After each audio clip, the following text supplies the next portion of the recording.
Children, going ahead with the lesson, we'll go to the next topic of this chapter, that is the Russian Revolution. Children, as I told you earlier, due to industrial revolution, there was a huge gap between the rich and the poor.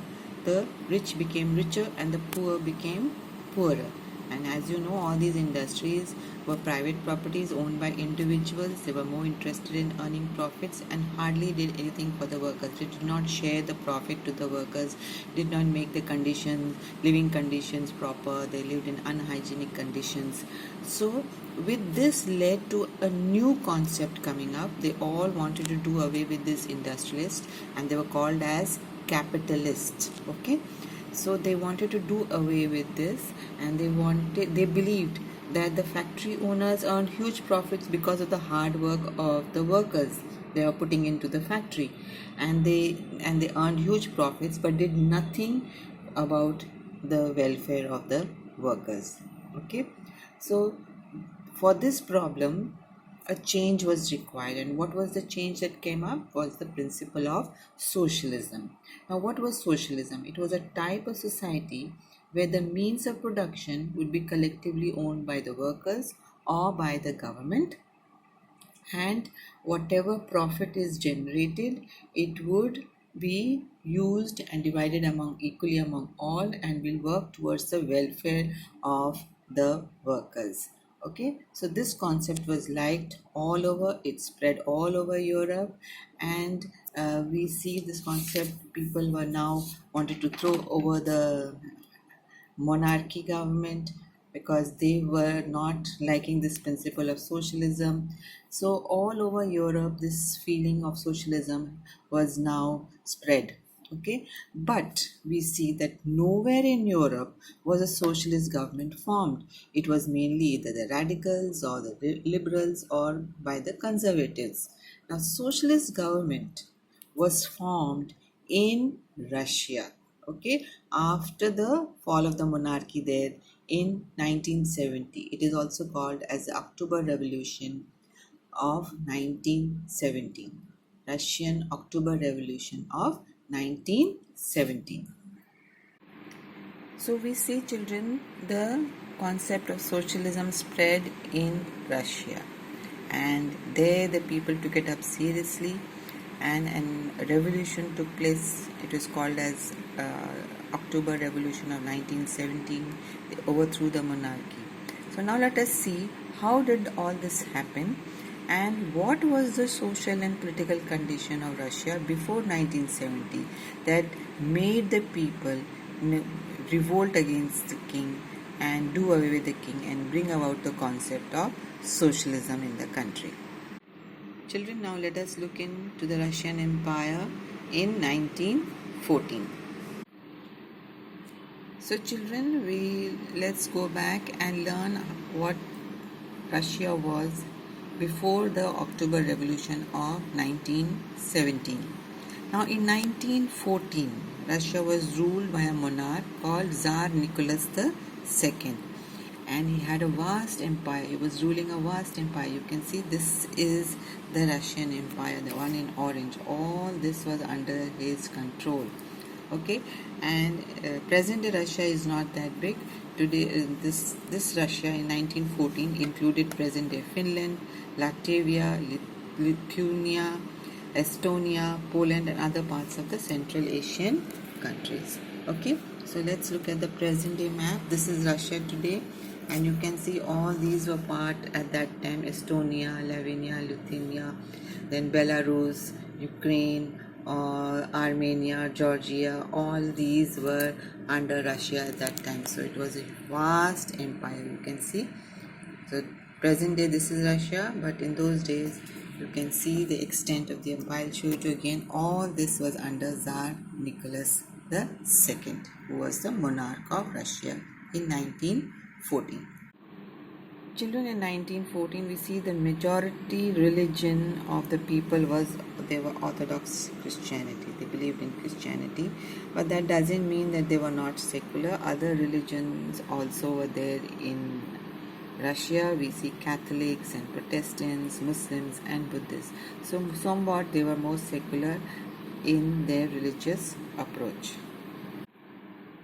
Children, if we look at the economy of 1914, we see, what do we see? This in 85% of Russians were doing what kind of occupation? Yes, they were doing agriculture. So majority of the Russian people were doing agriculture as a main occupation. So we can say 85% Russian people are agriculturists. And because there's so much growing there was so much of grains they were growing, that they had enough for themselves, and they also used to export these grains to other parts of the world. So the major occupation of Russia at that time was agriculture. 85% of the people were into agriculture. Children, if we compare the agriculturists in Russia to other European countries, Russia's agriculture is much higher. It was 85%. In Germany, you can see 50% are into agriculture, and in France, 40% are into agriculture. Okay,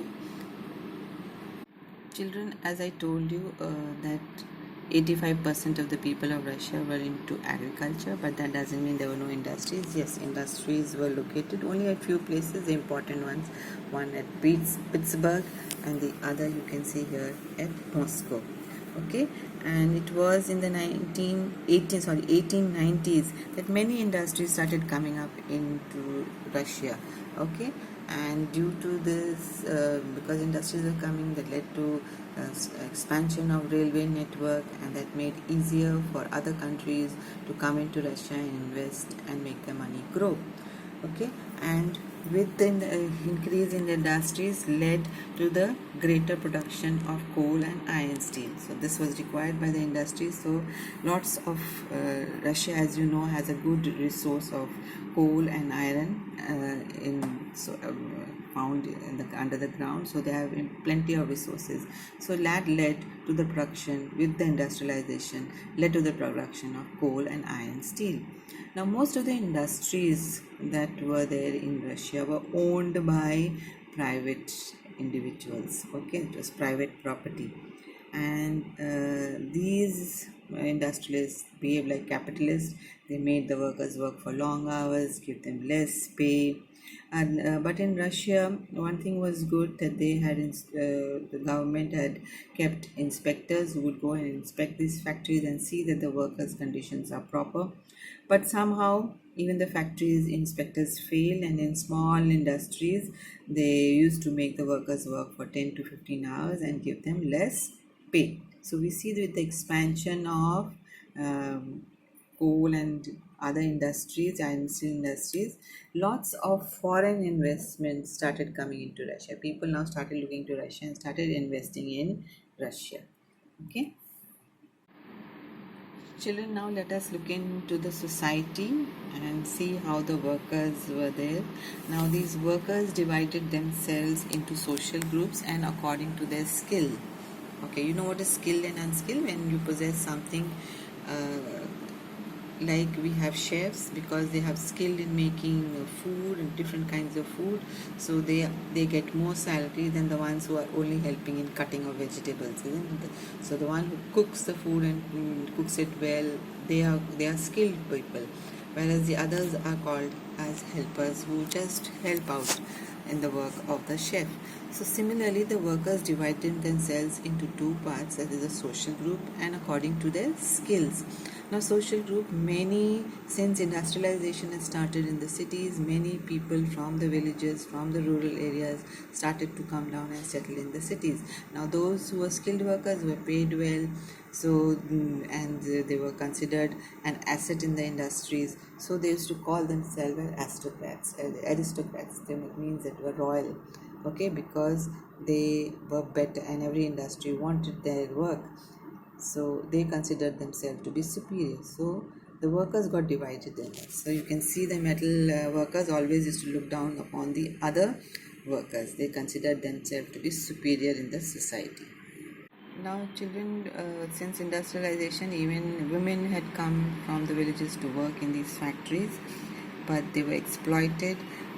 There were about 31% of females working in the factories, and they were very less paid. You can see for the same work, the man was given more money and the women were given less money. Now in Russia, one very good thing was that since the industrialists or these private individuals who owned factories made them work for long hours, it's not that the workers did not revolt against this. They used to form in Russia. They formed a union. They used to form themselves into union. All of them would collectively get together, all the workers, and then they would declare strikes whenever working condition strikes, or would stop working in the factory whenever they felt that they were being exploited by the owner of the industry. Children, now let us look into the condition of the farmers in the villages, that is the countryside. Farmers are peasants, and agricultural work was done by the peasants. They cultivated the land, and as I told you, 85% of the people were into agriculture. Now since the farmers cultivated the land, but they did not own the land. The land was owned by either the royal family, the kings, queens and their relatives, or by the church. Okay, so and these peasants had to produce lots of grains that were sold in the market and was also exported, and they used some of the grains for themselves. And they also had to pay high taxes as land revenue, and they had to do free labor. Whatever they grew, the nobility and the church never paid them any money, so they had to do it free of cost. So their condition was miserable, and since they did not own the land, they wanted that the land should be given to them so that they could grow the crops and earn money for themselves. And they had no respect for the nobility. In fact, at times it is seen that they got so annoyed with them that they would refuse to pay the rent, and even at times murdered the nobility, whoever came demanding for rent. But they also helped each other. Whenever in times of need, they would pool in their lands together, which was called as mead, and then whatever was earned from it, they would divide it among all whenever the need occurred for any family among the peasants. So that was a very good part on the farmers. So children, let us revise the lesson, whatever we have learned so far. We'll see that only socialism started developing in Russia, whereas although this concept was developed in Europe, but we see the concept of socialism gathering momentum in Russia.